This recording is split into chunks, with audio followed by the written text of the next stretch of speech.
Yo, what's up, good peoples? And welcome to another episode of 88 Fantasy Wrestling.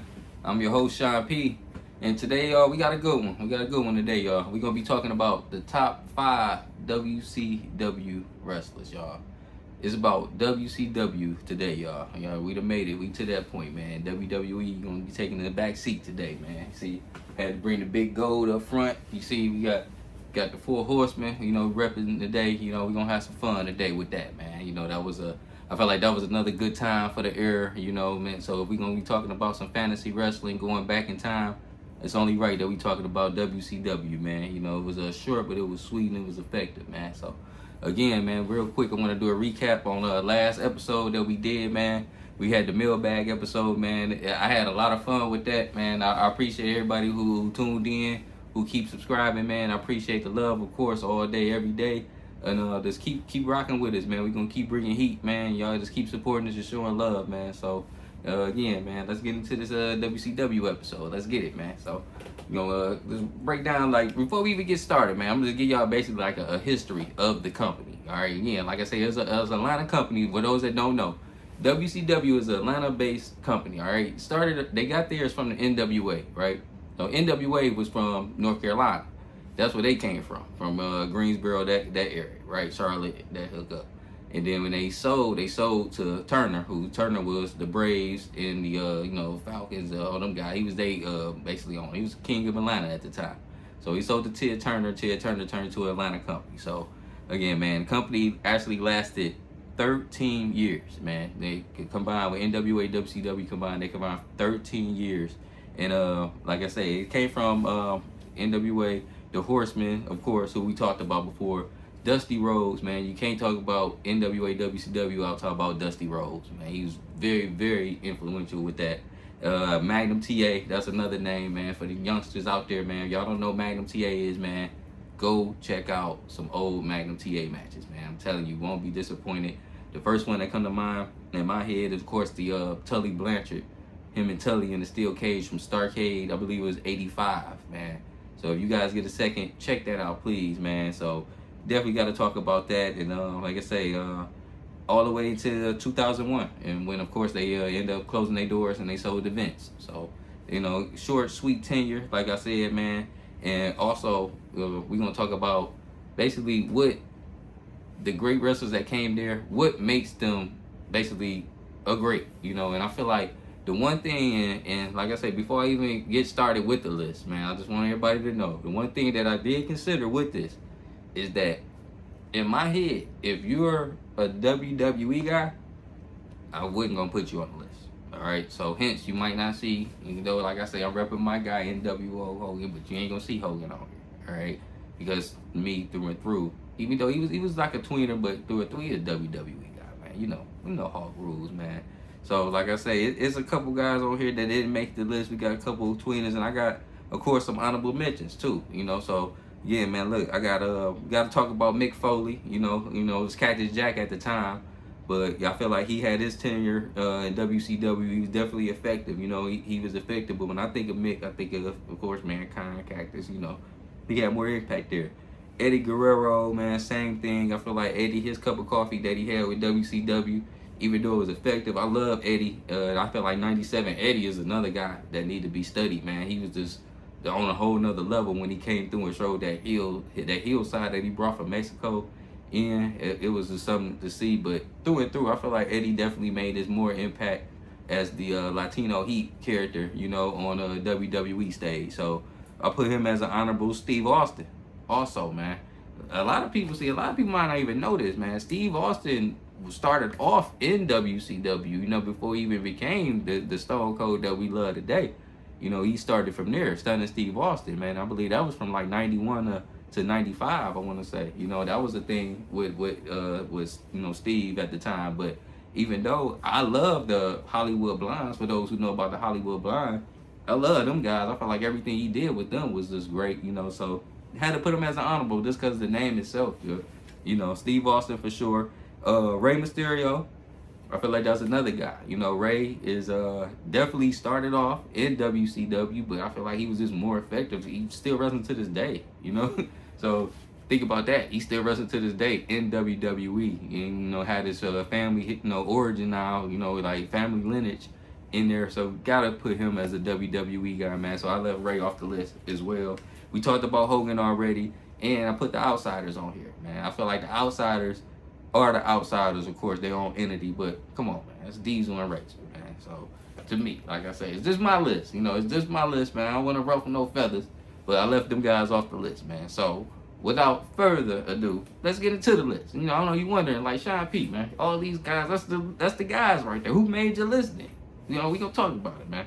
So at number 5, I got my man, Big Van Vader, man. Check this out. Big Van Vader, man. My man Vader, he was the world champ. Times over, like I said, I don't even know how many. I didn't go deep like that, but I know for sure 3 times off the top in my head. But the thing about it was the impact, man. He came in. Vader came in, y'all. Take y'all back to like 91 stage, right?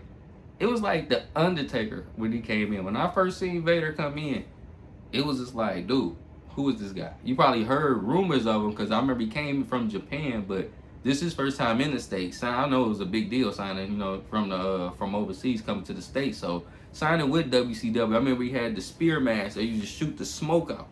You know, he used to shoot the smoke out and he just sit it there, you know, and Vader, he took over, man. I want to say from like 92 to 95, he was the guy. You couldn't deny Vader was that guy, man. So, like, I got, of course, like, things they say about it, he was just stiff. You know, that's the first thing I wrote right here is Vader was so stiff that he made himself to seem so believable. You know, like, it seemed so real. A la, like, Stan Hansen type of deal, you know? This, man, you know about them matches, too, man. Y'all that don't know, man, please go back and watch some of these guys' matches, man. So, I got the Vader, the match he had with Cactus Jack. These just some matches y'all can go check out, man. He had a match with Cactus Jack from Halloween Havoc 93. Please go check that out. That's like one of the top WCW matches all time, man. Check that out. He had Guardian Angel. I know that was a match from actually Havoc 94. Him and Angel had as a Ray Trailer, Big Boss Man. Those that know, don't Guardian Angel. But they had an excellent, man. They had an excellent feud during that time in 94. So you go back and check out some of those matches. I thought those were great. And they just show off the athleticism that Vader had. Crowd interaction. He was just great. He was great. He was that guy, man. And also put the Ron Simmons match on here. Check out the Ron Simmons match. It was a house show. It was from 92. So go see if you can pull it up. Of course, it's on YouTube, I know. But check out the Ron Simmons match, man. I feel like you got to give him credit for being gracious for even putting Ron over. You know, those that don't know, Ron Simmons, first black heavyweight champ. So, and that was due to Vader, man. Vader was the one that put him over, you know. So, check out that match as well, man. So, we put my guy Big Van Vader at number 5. So, coming in at number 4, I put that guy, DDP, Diamond Dallas Page, y'all. All right, so let me tell you why I put DDP on here, man. The first road I wrote was he a lifer. All right, DDP is a lifer, man. Even with WCW through and through. I want to say ever since 93 until, you know, 93 until infinity. Yeah. He was there like that, like Souls of Mischief, man. He was there. So I feel like that was another thing too, man. That he was the same character. He never changed up. He was always Page, you know, from the whole time. So I really put Page there just for the longevity, man. When Page really started cooking, like back in 96, when the guys started coming over, NWO started forming, and you really started to like understand his character, I feel like he was the people's champ. I want to put, compare him to The Rock, but he was getting them type of, hey man, check out DDP, see what this guy go do. And it's really just for one move too, He had that diamond cutter, and the diamond cutter was like, think about like the DDT from Jake, the RKO from Randy, that one move that you just needed to take you out. You begin your butt whip the whole match in one move. That's why you couldn't miss the matches, Yeah, he was innovative, man. I love DDP. All the way down to the DDP Yoga, man. Shout out DDP Yoga, So definitely had to put that guy DDP on here, man. And some of his matches that I want you guys to go check out, man. Check out Eddie Guerrero. He had a match with Eddie at the Clash 96. I believe it was for like a battle bowl ring or whatnot, but excellent match. I just remember this match, man, growing up as a kid watching it, and it was real good. I don't know, they was rocking and rolling. Check out the Savage match. He had a match with Savage at Halloween Havoc 97. It was like an anything goes match, straight fire. They're straight fire, man. So y'all don't believe, want to know why DDP is on this Sean P top 5 WCW list? Go check out that match right there. That match alone will probably let you know, like, okay, yeah, Sean P on to something, you know. And check out the Sting match. Had to put the Sting match on there. That those that don't know, DDP himself said that this was like probably his best match that he had, man. So it was a Sting match for the world title. This guy right behind me, in 2000, I want to say. So DDP, it was on the Best of Nitro DVD, y'all. If y'all can go find that, but check that out, man. My guy DDP at number 4. All right. So number 3, we getting down to the goods. Number 3, y'all. I got the man, Goldberg, man. I put Goldberg at number 3, y'all. And like I said, really it's kind of self-explanatory, but if you need to know, when Goldberg came in, it wasn't nobody like it, man. It was just, it took off. Right? It literally took off, man. And the first word that I wrote, was rage. You know, because it was this intensity, this personified. You thought Vader was something, man. This dude was like times 10.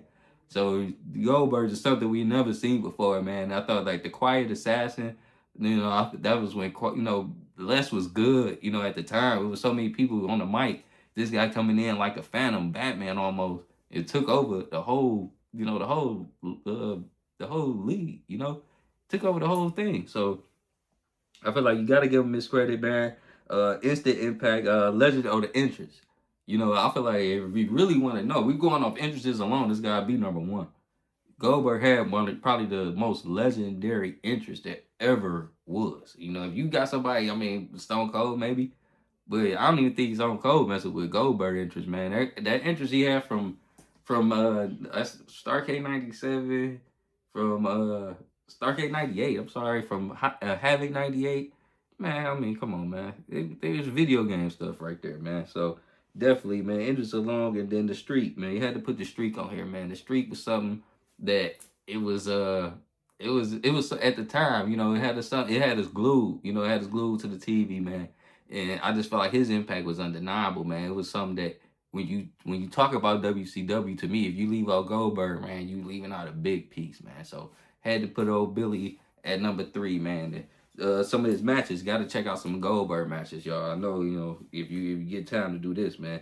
If you don't do nothing else, check out the Raven match. I had to put that on here. Raven from 98, I believe it was April 98, Monday Nitro for the U.S. title. That's when he won the title from Raven. A lot of flock interference, rocking and rolling, man. That thing was legendary, man. It was classic stuff, man.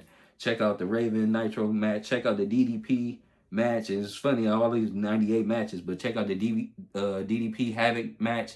Of course, that was the match that pretty much cost WCW everything, you know. But I guess, you know, you went out with a bang, no pun intended. But you know, it was just it was a hell of a match. You know, I can say that, man. So those ain't seen it, check out the Havoc 98 match with DDP. And last but not least is the Nash match, man. You got to check out the record breaker. You know, with the match that he actually snapped the streak on, man. So check out Starrcade 98, Kevin Nash with Goldberg, man. Just a lot of fun, man. You'll probably see why. Like I say, this guy's a hell of an entertainer, you know, at the top. So going on to number 2. Yeah, you guys probably knew this, but number 2, I put Mr. Woo! I had to do it, man. The Nature Boy, Ric Flair, man. So I put Rick at number 2. And the reason why is because the first word that I wrote was the franchise, man. Just like the franchise guy, yeah. So 16-time world champion. He was actually, so good story that I got behind this, man. So Ric Flair is actually the reason for the name WCW, for those that really like don't know, man. So it's a big deal coming up.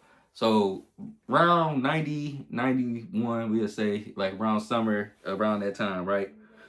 Rick wasn't getting along with management over at WCW. It was basically NWA. That's when they was making their transition, you know? So he wasn't getting along with the management, asked for his release. Like, long story short, asked for his release, right? They like, yeah, man, you go ahead and get up out of here, man. Like, he left. Took the belt with him. So y'all remember, it was a time in 91 when Rick was on WWF and he had the world title with him. It was the NWA world title, all right? So that left them guys with no belt. They had no champion, no belt. So what they did was they basically created the WCW World Heavyweight title. No, they just created the guy and said that they was gonna make Luger their champion. They just gonna self-appoint Lex Luger to be the champ. NWA say, nah, man, we ain't gonna do that. You know, so they basically did their own thing. It was a big confusion. So at the time, everything got fixed. Rick ended up coming back a year later, but they had a time when they had the NWA International. It was like called the International title, and basically the WCW title. So they needed something to represent they championship, they federation. So hence that's why they came up with the WCW heavyweight title, man. So when I say Rick really created the name, that's what I mean. He was the reason they needed a whole WCW champion, because he had took the NWA title with him.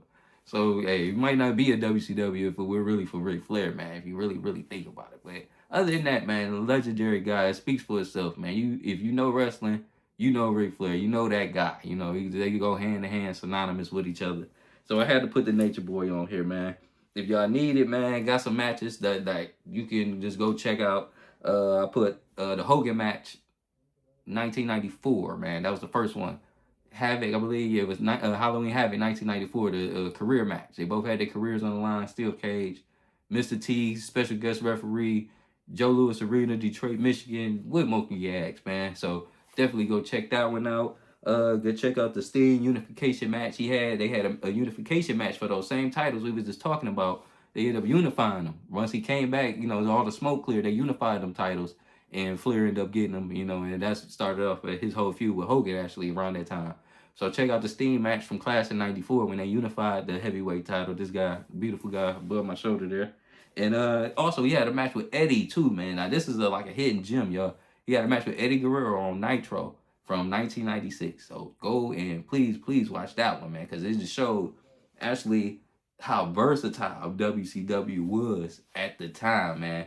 Like they had, you could turn on, like, think about that. You could turn on Nitro and you could get say a Scott Hall versus Rey Mysterio type of match, and wouldn't even think nothing about it. Like a big name versus a cruiserweight. They wouldn't even think, hey, did a Disco versus Jacqueline match before, man. WCW was wild.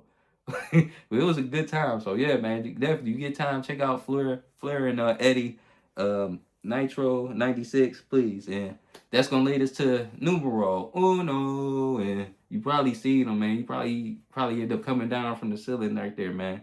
It's the Crow guy, y'all. Sting, man. Of course Sting is number one, y'all. So Sting, man. First thing I wrote is true and through, man.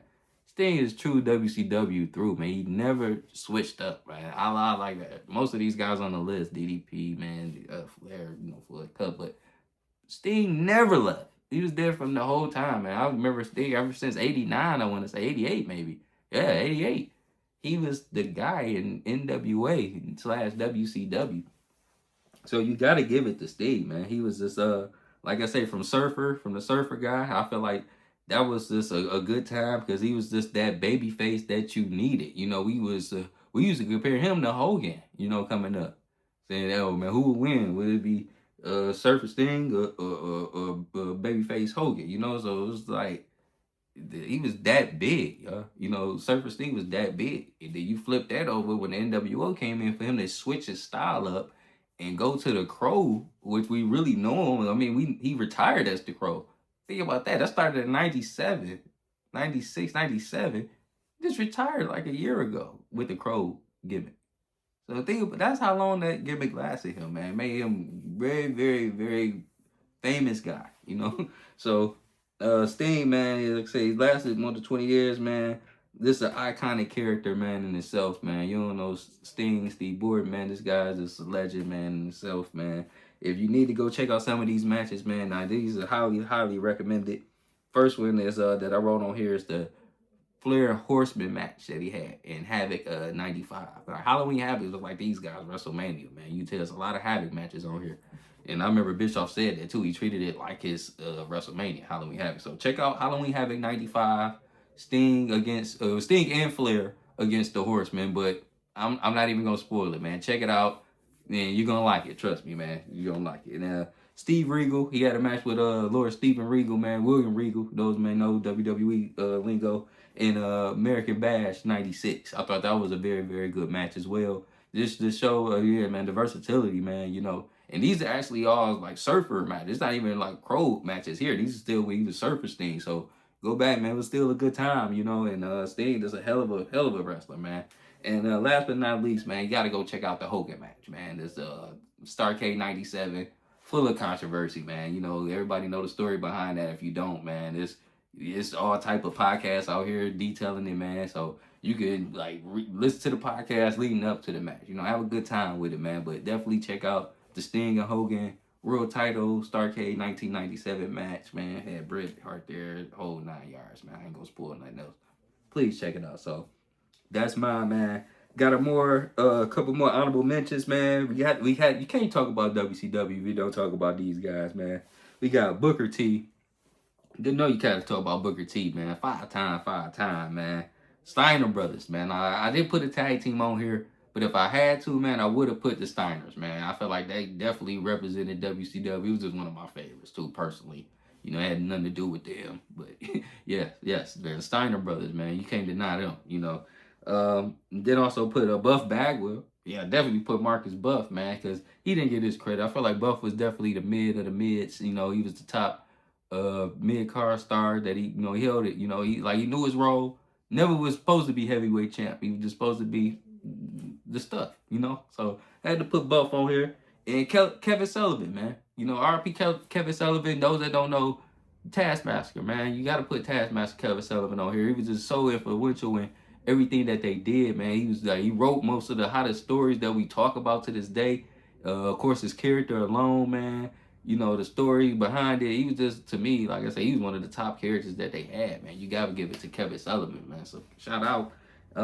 Like I say, man, really, that's about it, man. So, that's my top 5, man. I want to know, like, who did I miss, y'all? So, again, I know there's a couple of, controversial calls. You know, a lot of people might think I should have added these guys, should have took these guys out. So, give me some comments, y'all. Actually, who did I miss? Who y'all think I should have put in there? You know, who I should have took out?